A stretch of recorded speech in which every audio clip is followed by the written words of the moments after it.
नमस्कार साथियों। ये जो वीडियो है ये बहुत सीरियस वीडियो है आपके पूरे प्रोजेक्ट को एक बर्ड आई व्यू से इंस्पेक्ट करने के लिए और आपके प्रश्नों के और आप जो स्टेप्स हैं उनकी आपस की इंटरडिपेंडेंस को भी समझने के लिए इसको आपको सीरियस होकर देखना पड़ेगा। वीडियो थोड़ा लंबा भी हो सकता है और कई चरणों में भी हो सकता है। ठीक है, तो देखिए ये एक प्रोजेक्ट प्लानिंग का वीडियो है। आपका प्रोजेक्ट का प्लान कर रहे हैं, कोई स्टेप आप भूल ना जाएं और इसको प्रिंट करा के रखना है।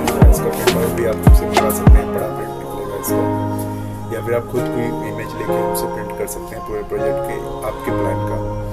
और अगर प्रोजेक्ट की साइज चेंज होती है और मल्टीपल बैचिंग प्रोजेक्ट हैं तो ये और भी ज़्यादा जटिल बनता है और ये हम आपको देंगे बनाकर। देखिए इसमें आप देख पा रहे हैं कि ये एक प्रोजेक्ट प्लानिंग शीट है जिसके अंदर आपके पूरे कंपोस्ट की डिटेलिंग देखिए और ये सारे स्टेप्स इसमें डिटेल किए हुए हैं, है ना। और ये मैं आपको एक्सप्लेन करूँगा कि आप अपने लिए कैसे कर सकते हैं। देखिए लगभग 3 से 4 दिन अगर कोई एकदम लगातार कोई टीम हमसे शुरुआत को मान लीजिए 16 तारीख को, अक्टूबर 16 तारीख को तब मैं दे रहा हूँ। अक्टूबर 16 तारीख को हमारा परिचय हुआ है, आपकी ट्रेनिंग स्टार्ट हुई है ना। और आपकी ट्रेनिंग के बाद 4 दिन लगभग आपकी ट्रेनिंग में लग जाएंगे कम से कम आपको काम स्टार्ट करने भर की ट्रेनिंग। उसके बाद भी ये चलती रहती है लेकिन मिनिमम आप काम स्टार्ट कर पाएँ और आपका प्रोजेक्ट आगे बढ़ जाए, ये 3-4 दिनों में बहुत अच्छे से मतलब 90% तक कोई भी चीज़ बचती नहीं बताने के लिए आपको प्लानिंग। ठीक है, प्लस जब 4 दिन ट्रेनिंग चलती रहेगी उसी में बीच में एक दिन आपको अपना प्लानिंग और मार्केट सर्वे आपके हिसाब से आपके सिटी का करना पड़ेगा। ठीक है, ये आप देख पा रहे हैं ये वाला। ठीक है, तो प्लानिंग करना पड़ेगा और उसी समय आपको हम इंफ्रास्ट्रक्चर चेक करवाते हैं। इंफ्रास्ट्रक्चर चेक के बाद आपके पास जो सुविधाएं हैं उसके हिसाब से आपके ट्रेनिंग और ज्ञान में बदलाव उसी समय के लिए, ताकि आपका पहला प्रोजेक्ट सक्सेसफुल हो। और तो इंफ्रास्ट्रक्चर चेक का काम आपको करना पड़ता है जिसमें कि हम तमाम बातें आपको बताते हैं कि कैसे आपके पास जो परिस्थितियाँ हैं उसमें कम पैसा लगा के पहला प्रोजेक्ट सक्सेसफुल बनाया जा सकता है। और उसके बाद आपको अपनी टीम की व्यवस्था जैसी लगने वाली है वो आपको एहसास कराया जाता है, तो वो टीम की व्यवस्था में लगते हैं ताकि उनको भी अगर कुछ सिखाने की आवश्यकता है तो उसको जल्दी से जल्दी सिखाया जा सके। अनट्रेंड टीम जो है बहुत ट्रेंड मालिक को मशरूम में असफल बना देती है, ये हमेशा जान लीजिएगा। अनट्रेंड अगर टीम है तो बहुत ट्रेंड मालिक को असफल बना देगी। ठीक है, दूसरा ये है कि टीम को भी अगर कुछ चीज़ें सिखाने की ज़रूरत है तो उसको भी सिखाया जाता है ना। और ये प्रोजेक्ट की साइज़ के हिसाब से ये चीज़ें थोड़ी वेरी करती हैं। ये पोर्शन है आपका तैयारी जब आप कर रहे हो, है ना। इसके बाद आपको एक आपके प्रोजेक्ट के हिसाब से सामान की लिस्ट दी जाती है, आप उसकी व्यवस्था में लगते हैं। तो रॉ मटेरियल सोर्स करने में लगभग 2 दिन सबको लग ही जाते हैं, 3, 4, 5 दिन भी लग सकता है। स्थिति परिस्थिति, पैसे की अनअवेलेबिलिटी, पैसा होना ना होना, बहुत सारी चीज़ों पर निर्भर करता है। लेकिन एक आइडियल कंडीशन में 2 दिन तो आपको लगेगा, पैसा कितना भी हो तो भी 2 दिन लगेगा माल को व्यवस्थित करने में। अब हमारा इसके बाद शुरू होता है ये कंपोस्ट मेकिंग का कार्य, जो लगभग मैं मान रहा हूँ कि सब लोग लगभग पाइप विधि से ही करना प्रेफर करेंगे। अगर पैसे की बहुत कमी है तो आप 28 दिनों से करिए, क्योंकि मैं चाहता हूँ लोग पाइप विधि से करें जिसमें टेंशन कम रहती है। ठीक है, तो ये पाइप विधि का जो ये वीडियो है ये आप देख रहे हैं कि इसमें 15 दिनों की प्रक्रिया है, लेकिन इसमें 2 ही दिन मेन काम होता है, बाकी दिन तो बस एक थोड़ी सी 5 मिनट का काम होता है बस। ठीक है, तो आइए इसको समझते हैं। ठीक है, देखिए डे 0 पे आप जो आपको विधि बताई गई है वीडियो में वो आप करोगे। फिर डे 4 पे क्या करोगे कि आप उसके साइड को खोल दोगे, जो आप पन्नी से ढका हुआ है ना आपने, है ना, उसको आप खोल दोगे। ठीक है, और तो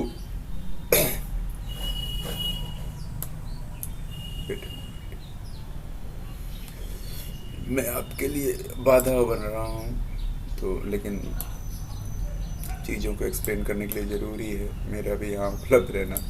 चलिए देखिए, तो आप डे 0 पे क्या कहते हैं इसको करेंगे और डे 4 पे कंपोस्ट के साइड की जो पॉलीथीन है ना, पाइप विधि से आप कर रहे हैं तो साइड को खोल देंगे।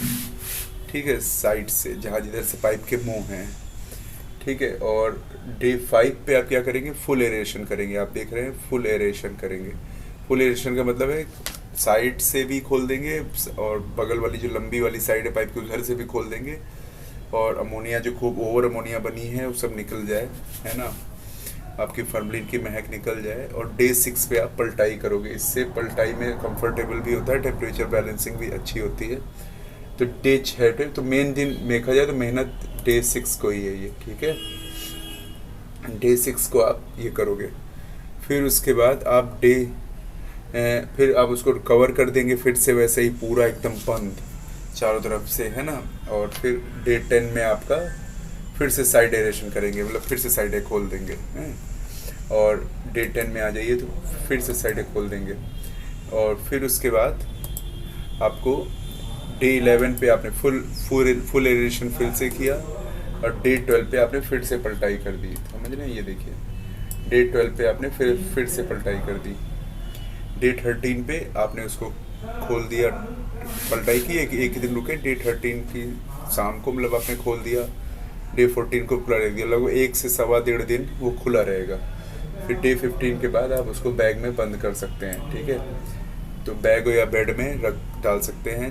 कंपोस्ट की क्वालिटी चेक कीजिए डे 15 को। डे 15 में के बाद आप स्पॉनिंग कीजिए। कई बार 1 दिन लगता है स्पॉनिंग करने में, 2 दिन लगता है, डिपेंड करता है कितना माल है, कितनी लेबर है, कैसी परिस्थितियां हैं कि कंपोस्ट नीचे बन रही है, ग्रो रूम पहली बार छत पे बनाया है, ढुवाई कितनी है, बहुत सारी चीज़ों पर निर्भर करता है, ठीक है। तो आपके अगर 1 दिन लेट भी हो जाएगा, डे 15 से डे 16 भी हो जाएगा तो कोई प्रॉब्लम नहीं है, बस खाद सुरक्षित और बिना कंटामिनेशन के रखी रहे।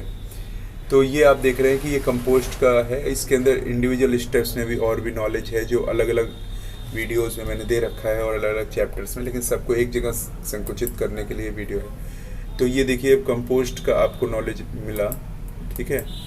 तो कंपोस्ट के अंदर आपके इतने स्टेप थे, 15 स्टेप थे, ठीक है, आप देख पा रहे हैं। अब आइए हम लोग देखते हैं कंपोस्ट के समय क्या करना है।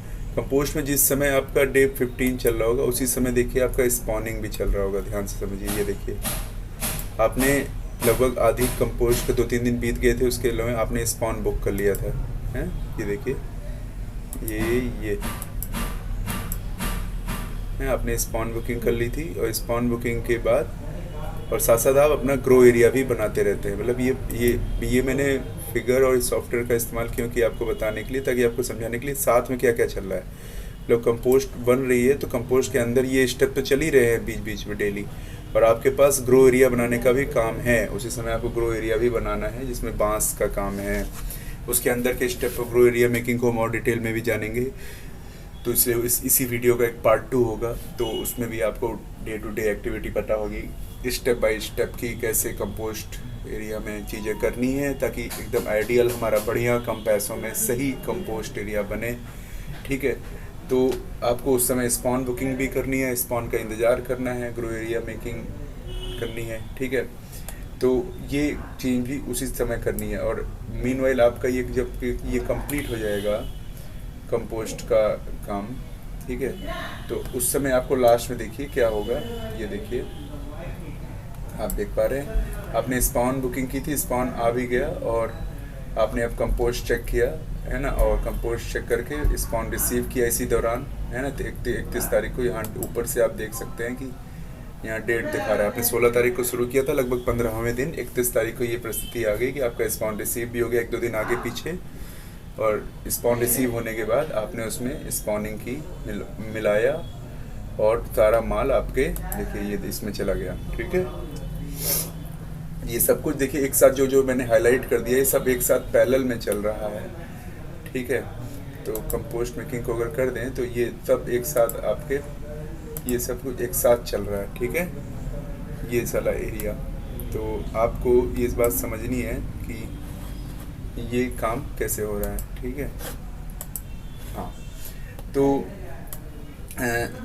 ये बात आप समझ गए। आपकी कंपोस्ट साथ साथ बन रही है, साथ साथ आप ग्रो एरिया भी बना रहे हैं, ठीक है। आपने स्पॉन ऑर्डर भी कर रखा है, स्पॉन रिसीव करने का इंतजार कर रहे हैं। तो ये देखिए ये चार्ट आपके लिए कितना महत्वपूर्ण है, ये बात दिखाने के लिए कि आपके पास कितना काम रहेगा, आप कितने खाली रहेंगे, आप कितना काम छेड़ेंगे। पैरेललिज्म में कर रहे हैं तो आपके डिपार्टमेंट्स कैसे बनेंगे आपके कंपनी के, और लोग टीम में शामिल होंगे नहीं होंगे, आप बहुत बड़ा काम छेड़ रहे हैं, तो उस हिसाब से भी आपको बैचिंग में ये जो वीडियो है, ये जो नॉलेज है, ये हेल्प करेगा आपको फर्दर बैचिंग करने में, है ना। तो ये मैं 1 मिनट, फिलहाल तो आप ये समझ गए कि आपका मतलब एक फेज निकला कि आपने माल बाहर बना, माल बाहर बन के अब आपका स्पॉनिंग हो गई, तो आप देखिए ग्रो एरिया में आ जाओगे। ठीक है, तो ये सारा हाईलाइट मैं ख़त्म कर रहा हूँ आपके लिए। और अब देखिए अब आपका काम घुस गया है ग्रो एरिया में, ज़्यादा है। और हो सकता है कि आप आगे का भी माल बना रहे हो और भी चैम्बर्स हों, आपको एक एक वीक के अंदर पे आपने भी बैचिंग की हो या दो दो वीक के अंदर पे बैचिंग की हो, तो हो सकता है आपका साथ में एक कंपोस्ट एरिया और चलता रहे। लेकिन फ़िलहाल अभी माने कि एक ही प्रोजेक्ट है, एक ही बैच है, तो ग्रो एरिया की जो हमारी काम है वो चलती रहती है। ग्रो एरिया के साथ साथ एक काम और चलता रहेगा, वो है केसिंग प्रिपरेशन का। देखिए ये दो काम बहुत पैरेलल में चलते रहेंगे। ठीक है, और ये काफ़ी बड़ा है, लंबा भी है, 1-1.5 महीने का काम है। आइए इसको डिटेल में समझते हैं, और सबसे ज़्यादा बारीकी भी इसमें ही है। ठीक है, तो देखिए ये ग्रो एरिया में कई फेज होते हैं, है ना। ग्रो एरिया में फेज 1 होता है, फेज 2 होता है, फेज 3 होता है, फेज 4, और साथ साथ बीमारियों पे भी नज़र रखनी होती है, डिजीज़ वॉच करनी होती है। ठीक है, तो फेज 1 जो चलता है वो देखिए, अगर ये मान लीजिए 4 तारीख से स्टार्ट हुआ है और लगभग 10-11-12 दिन का होता है ये। ठीक है, तो देखिए फेज 1 जो चल रहा है, आप देख पा रहे हैं कि इसमें यहाँ से शुरू किया 4 तारीख से, तो 10-12 दिन का होता है। और ये देखिए लगभग 17 तारीख को आके आपका फेज 2 स्टार्ट हो जाएगा। खैर जब केस रन होने का पहले माइसेलियम स्पॉन रन होगा। स्पॉन रन का मतलब जो आपने बीज डाला वो अपनी जड़ें फैलाएगा, बंद कमरा होगा, और अंदर क्या क्या होगा ये भी मैं और बताने वाला हूँ। इसके अंदर भी और डिटेल्स हैं, जैसे ये देखिए, है ना, इसके अंदर भी और डिटेल्स हैं, तो आप इसको भी समझेंगे। पहले एक एक स्टेप को समझिए। फिर फेज 2 जो होगा उसमें केस रन होगा। ठीक है, वो जो है लगभग 1 वीक का होगा। ठीक है, देख रहे हैं आप। फिर फेज 3 आएगा जिसमें पिन हेड बनेगा, वो लगभग 1 वीक का होगा। और फिर फेज 4 आएगा जिसमें आपका माल बनेगा, बटन मशरूम, जिसको बेचना है 3-4-5 दिन में निकलेगा, जिसको बोलेंगे कि पहला फ्लश हो गया, आप तोड़ोगे आप, और फिर आप फिर से फेज 3 जैसा पिन हेड बनाओगे, और फिर से फेज 4 करोगे। तो फेज 3 से फेज 4 आप बार बार करते रहोगे हर फ्लश में। 1 राउंड बीता 1 फ्लश, 2 राउंड बीता 2 फ्लश, 3 राउंड बीता 3 फ्लश। ठीक है, तो ये फेज 3 फेज 4 चलता रहेगा। और आप नीचे देख रहे हो कि फ्लश 1 का प्रोडक्शन भी पैरेलल में चल रहा है। नीचे देखिए एटमॉस्फेयर ट्यून कर रहे हैं आप, पैरेलल में क्या क्या काम चल रहा है इस पर नज़र रखिए। ठीक है, तो आइए देखते हैं तो ग्रो रूम के अंदर क्या चल रहा है, और ग्रो रूम के साथ साथ आप क्या क्या चीज़ें और कर रहे हो, ये यहाँ पे समझना है।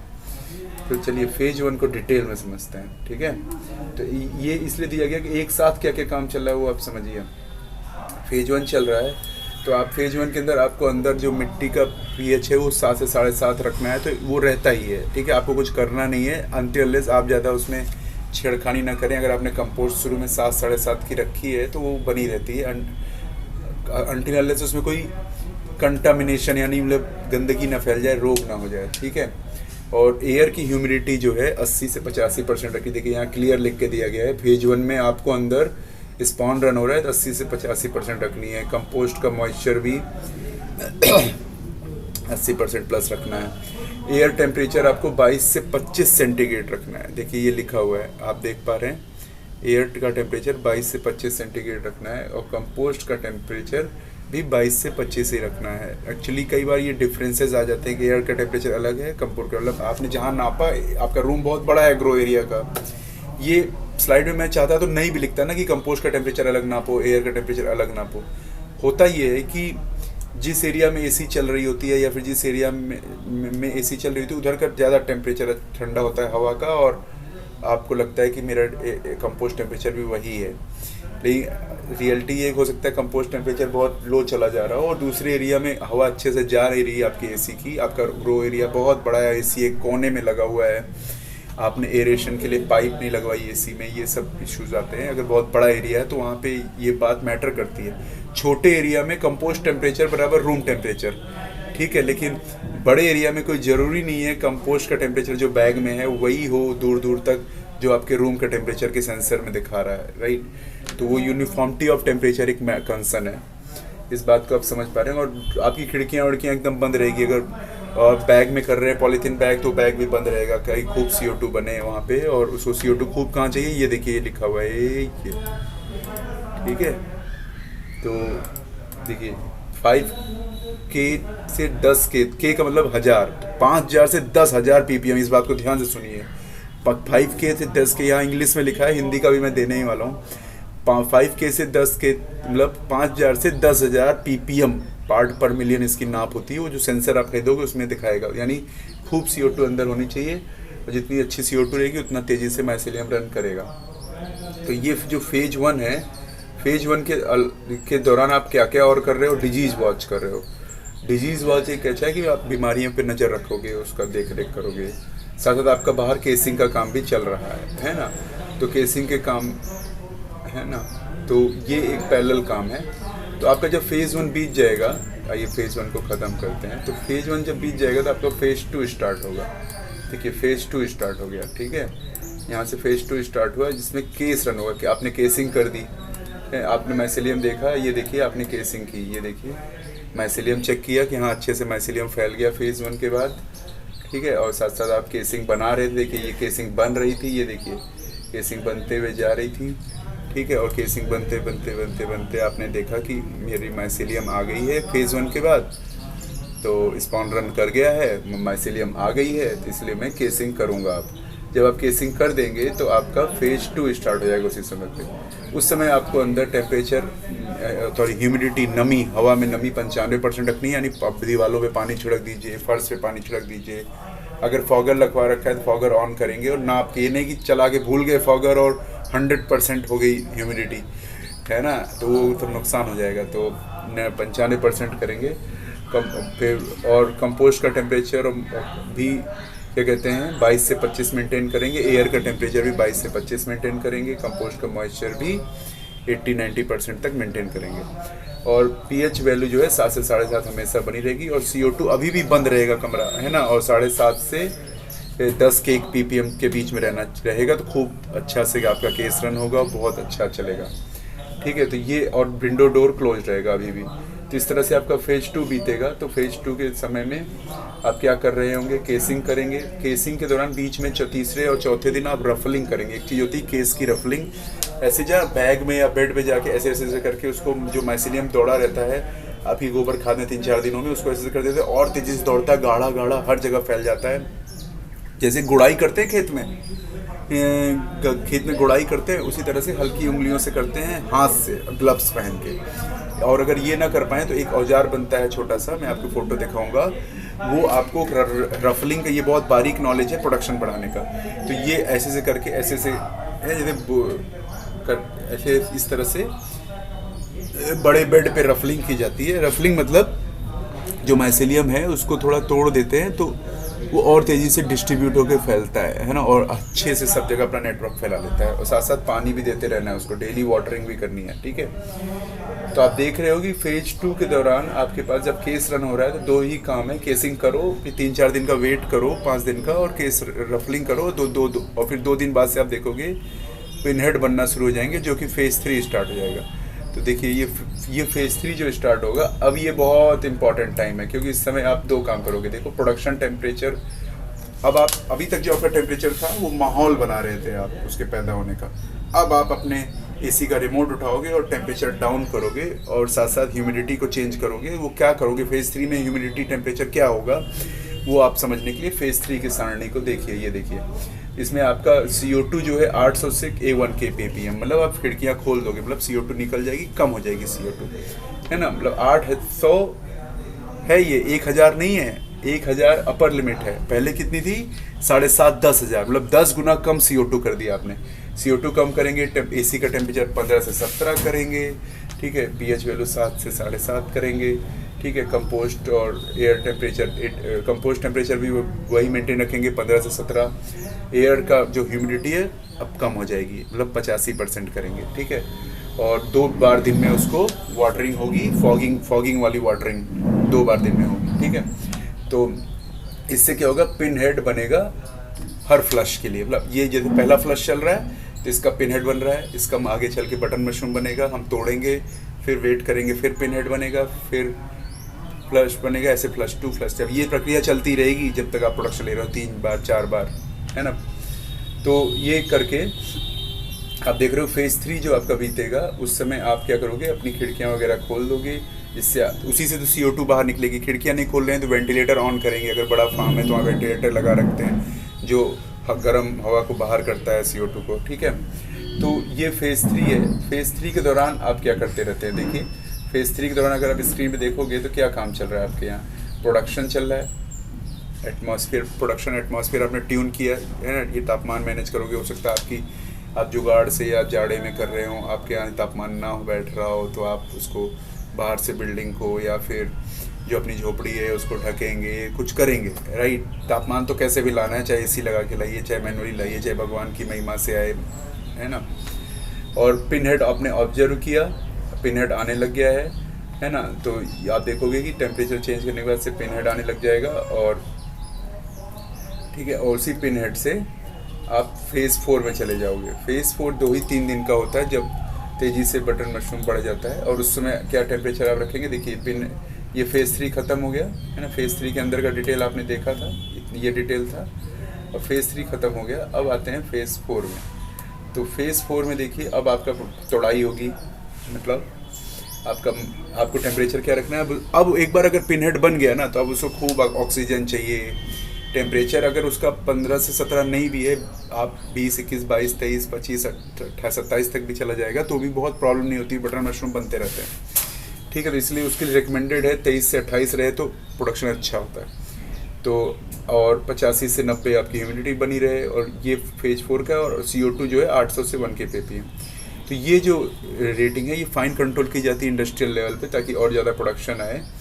तो ये फेज़ 4 जब बीतेगा तो आपका तोड़ाई चालू हो जाएगी। देखिए यहाँ से तीसरे चौथे दिन से तोड़ाई चालू होगी, और 3, 4, 5 दिन तक तोड़ाई होती रहेगी। तो प्रोडक्शन का देखिए फ्लश 1 आ जाएगा आपका, ठीक है। तो आप समझ रहे हैं, ये चीज़ ख़त्म हो गई ऊपर से। तो आपके ग्रो रूम का ये रूटीन जो है आप देख पा रहे हैं, पहले इस पर फोकस कर लें। तो 1 और 2 तो शुरू में होता है, लेकिन 3 और 4 का चक्र चलते रहता है। जैसे जैसे फेज़ चलते, एक फ्लश चलेगा 3, 4 चलेगा, फिर एक दूसरा फ्लश 3, 4, फिर तीसरा फ्लश 3, 4। अब मान लीजिए पहला फ्लश आपका चल रहा है प्रोडक्शन में, देखिए ये आप प्रोडक्शन चल रहा है, आप हार्वेस्टिंग और पैकेजिंग करोगे। हार्वेस्टिंग के अंदर आप ग्रेडिंग करोगे, बहुत इंपॉर्टेंट है, ठीक है। ये ग्रेडिंग बहुत इंपॉर्टेंट है माल बेचने के लिए, पैकेजिंग बहुत इंपॉर्टेंट है, ठीक है। ये दोनों चीज़ें आप हार्वेस्टिंग के अंदर करोगे। तो ये आपका पहला काम चलता रहेगा, और ट्रांसपोर्ट करेंगे आप, ठीक है। ये तो प्रोडक्शन का फ्लश आएगा, हार्वेस्टिंग, पैकेजिंग, ट्रांसपोर्ट, फिर एक प्रोडक्शन का गैप आएगा। ये बहुत इंपॉर्टेंट पीरियड है। देखिए एक प्रोडक्शन का गैप आएगा 4-5 दिन के बाद, 4-5 दिन कोई मशरूम नहीं निकलेगा, एक गैप आ जाएगा, है ना।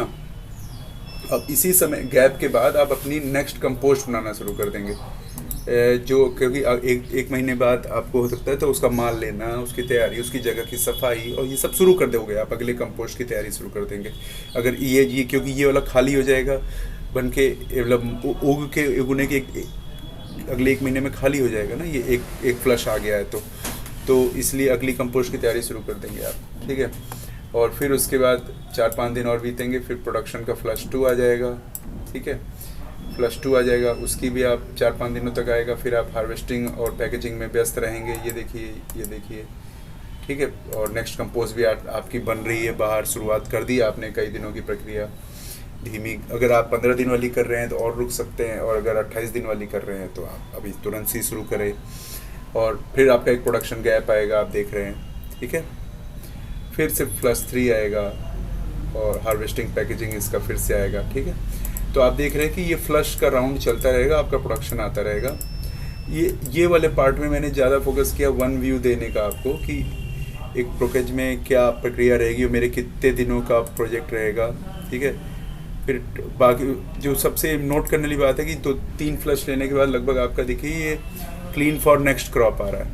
मतलब अपने अब ग्रो रूम को आपको 3 फ्लश के बाद चौथा बहुत रेयर होता है, यहाँ लेते भी हैं बहुत सारे लोग।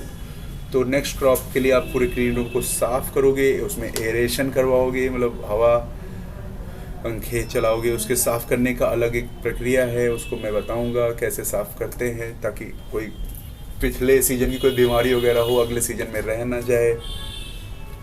और इस जो कंपोस्ट निकलेगी इसको नर्सरी बनाने के लिए, सिवांस कंपोस्ट बनाने के लिए और आगे की प्रक्रिया, या दोबारा से इसको रिचार्ज करके फिर से दोबारा इसमें मशरूम उगाने के लिए कई तरीक़ों से इसका यूज कर सकते हैं। तो कंपोस्ट को पोस्ट प्रोसेस के लिए भेज देते हैं, ठीक है। तो आप देख रहे हो कि क्लीन करने के बाद कंपोस्ट को प्रोसेस, तो इस तरह से प्रोजेक्ट का एक बैच ख़त्म होता है।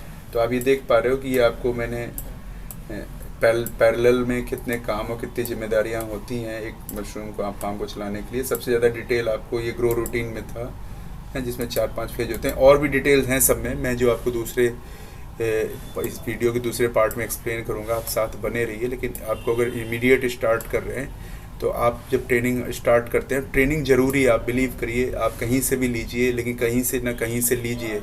और ख़ासकर ट्रेनिंग ऑर्गेनाइज तरीके से हो, सिस्टम पहले ऑनलाइन हो जाए सारा डिटेल, क्योंकि इतना ज़्यादा डिटेल है, आप देख रहे हो इतने दिनों से वीडियो ना, इतना डिटेल आपको रियली ऑन साइड बताना संभव नहीं है। सब लोग हड़बड़ी में रहते हैं, ट्रेनर भी हड़बड़ी में रहता है, बताने वाला भी हड़बड़ी रहता है, उसको अपनी बात 1-2 घंटे में ख़त्म कर देती। आप वही सीख पाते हो जो आँखों से आप देख पाते हो। लेकिन मशरूम की खेती में 90% तो वो चीज़ें जो आँखों से नहीं दिखती, इसीलिए तो लोग साइटों पर जाके भी बहुत बार सफल नहीं हो पाते, राइट।